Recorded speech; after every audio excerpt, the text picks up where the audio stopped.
दोस्तों, आज सच बताऊं तो तबीयत कुछ ठीक नहीं है, इसलिए शायद कहानी थोड़ी छोटी रहे। लेकिन डर और एंटरटेनमेंट में कोई कमी नहीं होगी, ये मेरा वादा है।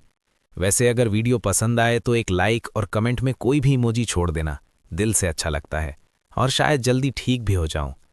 खैर, आज जो घटना मैं बताने वाला हूं वो एक लड़के के साथ हुई थी। नाम था उसका अनुराग।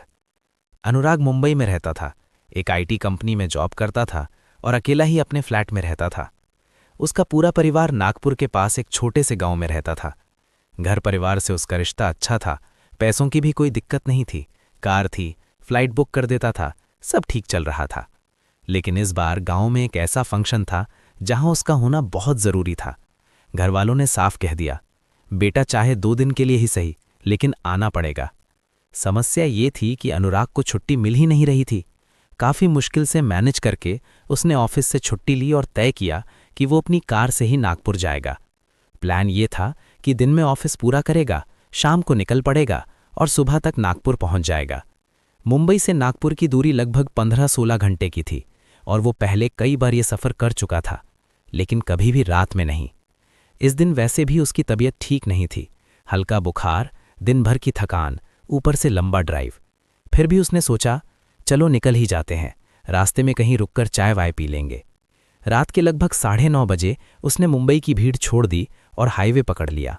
शुरुआत में सब ठीक था, सड़क खाली, हवा ठंडी, गाड़ी स्मूथ चल रही थी। लेकिन कुछ देर बाद एक जगह आकर पूरा खेल बदल गया। हाईवे का एक हिस्सा पूरी तरह खुदा हुआ था, कंस्ट्रक्शन चल रहा था। सड़क आधी बंद, आधी में गाड़ियां उल्टी दिशा में चल रही थीं।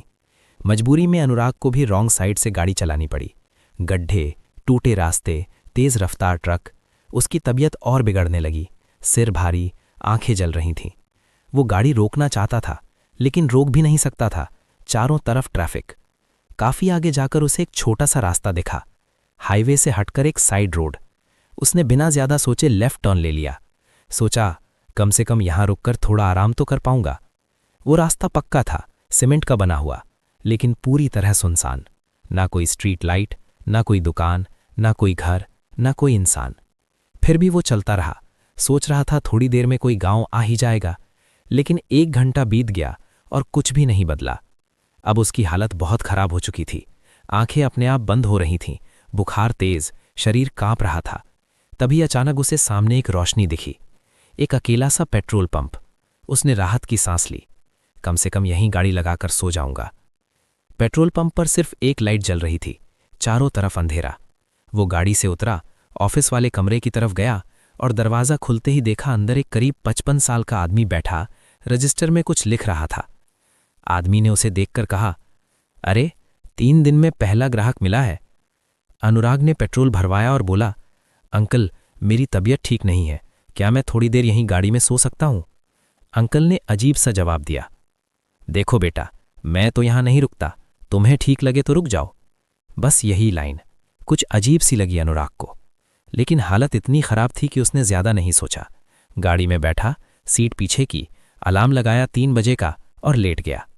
कुछ देर बाद उसने सुना शटर गिरने की आवाज़, लाइट बंद होने की आवाज़ और फिर एक कार स्टार्ट होने की। अंकल जा चुके थे। अब पूरा इलाका पिच डार्क, ना कोई रोशनी, ना कोई आवाज़, सिर्फ कीड़ों की आवाज़ें। नींद उड़ चुकी थी उसकी। करीब 2:30 बजे उसे अचानक टायरों की आवाज़ सुनाई दी, जैसे कोई भारी गाड़ी उसकी तरफ आ रही हो। उसने आँख खोली, सामने एक बड़ा ट्रक, बिना हेडलाइट, बिना इंजन की आवाज़, धीरे धीरे उसकी कार के सामने आकर रुक गया। अनुराग ने तुरंत हेडलाइट ऑन की और जो उसने देखा, उस ट्रक में कोई ड्राइवर नहीं था, ना ड्राइविंग सीट पर, ना दूसरी सीट पर। डर से उसकी सांस रुक गई। वो जैसे तैसे गाड़ी स्टार्ट करके वहां से भागा। कुछ किलोमीटर आगे जाते ही उसकी गाड़ी को जोर का झटका लगा, जैसे किसी चीज के ऊपर से गुजर गई हो।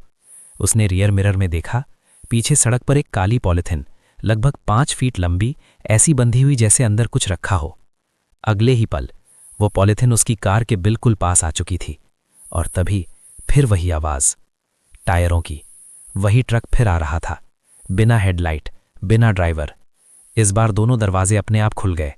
अनुराग ने पूरी ताकत से एक्सेलरेटर दबाया और आंख बंद करके गाड़ी भगा दी। करीब सुबह 5 बजे जाकर उसे एक रेस्टोरेंट मिला। वहां पहुंचते ही वो पानी पीकर बेहोश हो गया। बाद में पता चला उसे तेज बुखार था।